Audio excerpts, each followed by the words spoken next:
Well, thanks a lot, Bob. I am here with the legendary Vin Scully. And Vin, as you prepare for this Yankee-Dodger game, you were born in 1927. You started broadcasting in 1950. Are you as excited for this game as you are for every other game, or do you get bored?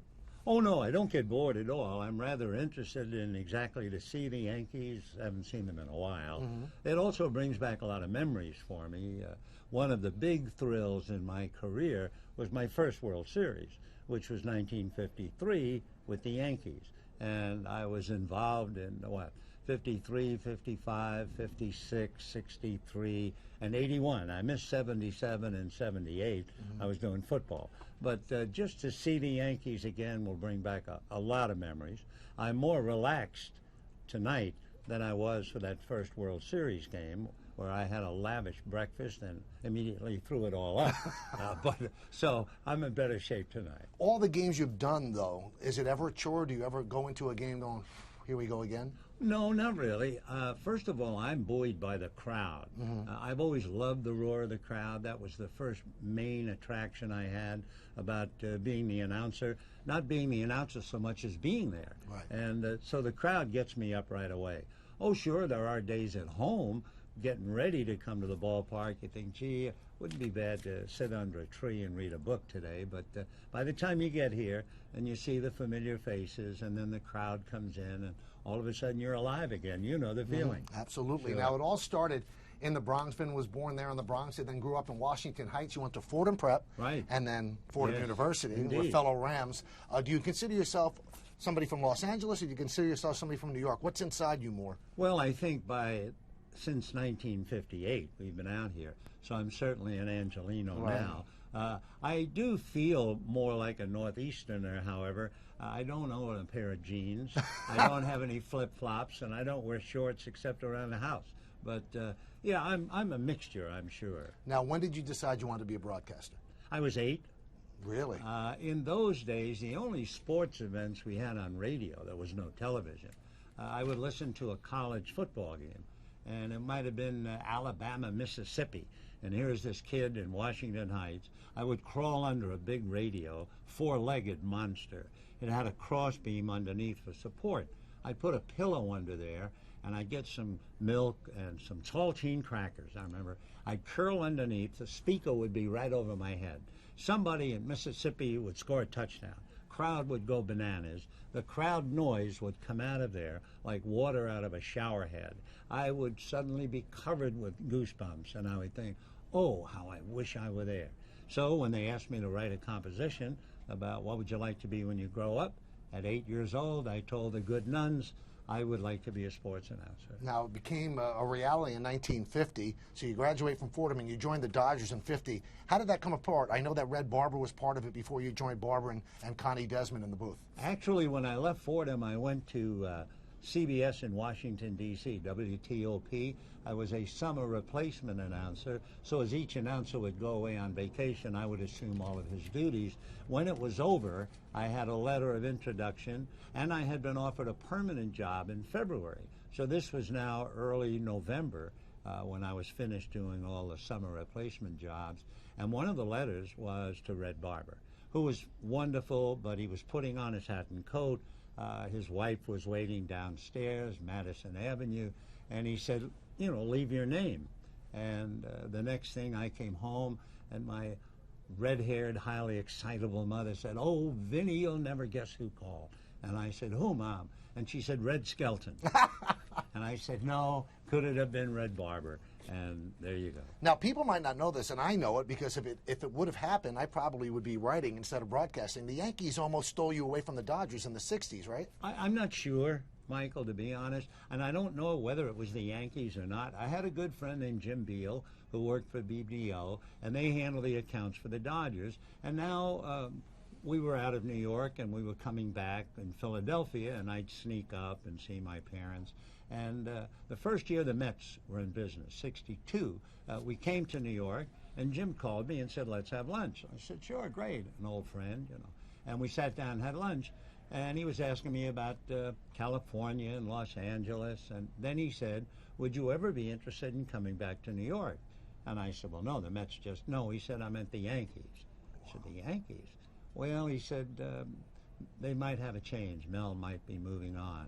Whoa, I said, that's, whoa, it kind of took my breath away. But I said, really, the Dodgers have been so good to me. And I've already been with them for, 11, 12 years. And I really felt like I was part of the O'Malley family. Right. And so I said, Jim, thanks, but I think I'll stay where I am. Now, the interesting thing, there's so many interesting things about sitting here talking to you. You're like a living, breathing baseball encyclopedia. So let me ask you, because you knew the man, what was Jackie Robinson like? He was a remarkable competitor, and I've told the story before, but it sums him up. It was in the winter, and the Dodgers sent me to Grossinger's up in the Catskills. They also sent Jackie and Rachel up there. Dead of winter. They were going to have kind of a symposium with the guests. And I brought my ice skates. And Jackie looked at the ice skates, and they had the big, long racer blades, And Jackie said, oh, you're going skating? And I said, yeah. He said, great, I'll go with you. So Rachel, who was like 7 months pregnant, she said, I'll go with you. Holy mackerel.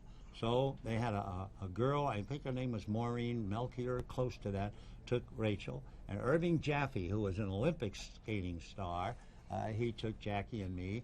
And we put on our skates. And as we were putting on our skates, Jackie said to me, when we get out there, I'll race you. Oh, I said, Jack, you're from Southern California. I didn't know. I knew you played football and basketball and baseball, but I didn't know you ice skated. He said, well, I've never been on skates in my life. Oh, I said, look, I'm not a great skater, but I've been skating since I was a little kid. So there's no way you can beat me. And he got deadly serious. And he said, no, but that's how I'll learn. And right there you realize this competitive spirit would drive him to learn just because he was that much of a competitor. I have to ask, who won? Oh, we didn't race. Okay. Well, we did. We lined up as if we were going to. Right. I mean, Jack's walking on his ankles. Right. I've never been on skates. You can't stand on the blade. That picture, which we have somewhere at home, that picture is in Sharon's book on her father, Jackie Robinson. So if anybody wants to see me and Jack on skates, it's in that book. All right, there's a couple of quick hits I want to get to before we Sure. we let you go. So many times when I'm broadcasting a game, and people on Twitter, which I know you're familiar with now. Yes, now. You shouldn't mention a no-hitter. You're jinxing it. What's your take on that? Oh, ridiculous. No. I mean, we're way beyond that. And I guess I've done, at least I've been there to watch and broadcast. I think it's 25 no-hitters right. and a couple of perfect games. And at no time, except back when I was younger in New York, I remember when Mel Allen and we were doing Don Larson's perfect game in the stadium, and Mel did the first half. And instead of saying anything else, Mel would say, that's the 9th guy retired, that's the 13th, that's the 15th. Then I took over, and here I am, I'm the kid, and he's a superstar. So then I started. That's the 16th, the 18th. Never mentioned it. But once we came out here and I was basically my own man, oh no. And by the 7th inning, I always tell people, hey, call your friends. We've got something exciting here. This fella might pitch a no-hitter. And we haven't broken up one yet in the booth. You're one of a kind, and today's broadcasts are a little different. There's screaming, there's catchphrases. I fall into that sometimes as well. What do you think of that? Do you think a Red Barber or Mel Allen would actually be hired in today if they came out and they were nobody and they were trying to get a job? You know, Michael, I don't have an opinion. I don't have an answer. I have no idea what would happen. All I know is this life has been extremely good to me. God has been very, very kind. And I just do me. Whatever I am, that's what comes out. Part of that is the training from Red to go down the middle. In those days, Red had told me, don't listen to anybody else. Now, remember, we're in New York. I have Red Barber sitting next to me. I've got Russ Hodges and Mel Allen, and he's telling me not to listen. In essence, what he was saying is if you listen to them, you'll water your wine. Right. You won't be you. Right. You'll be a little bit of this guy, a little. So I followed that advice.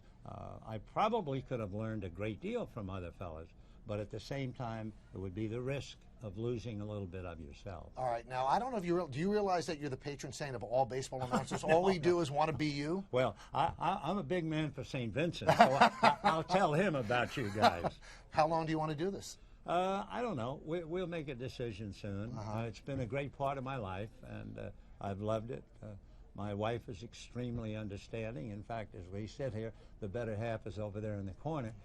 But Sandy and I will sit down and we'll talk, and maybe, maybe not. We'll see. All right, final thing. This Yeah. is called hit and run. We've always wanted you on center stage, but you're not back in New York. So I'm going to say something.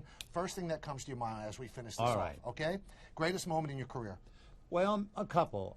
Maybe number one, Johnny Padres beating the Yankees, and the Yankee fans should excuse me, but it was the only championship in Brooklyn's history, and I really felt for those players and for the people of the borough. That would be number one. I've had a couple of other big ones. Henry Aaron breaking Babe Ruth's mark, Kirk Gibson's home run here, and believe it or not, one of the most important home runs, Mickey Mantle's home run in the World Series.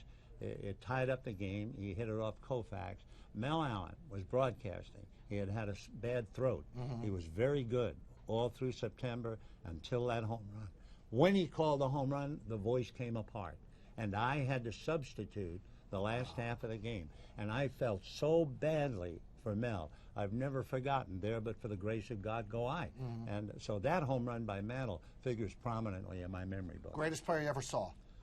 Hard to say, but I think Willie Mays. Now, statistically, I think Mickey Mantle was a better player on paper. I saw more of Mantle, saw more of Mays than Mantle, so I'm leaning towards, but as Pearl Bailey said, that ain't no bad crowd to hang around with, Mantle or Mays. Favorite ballpark to broadcast from?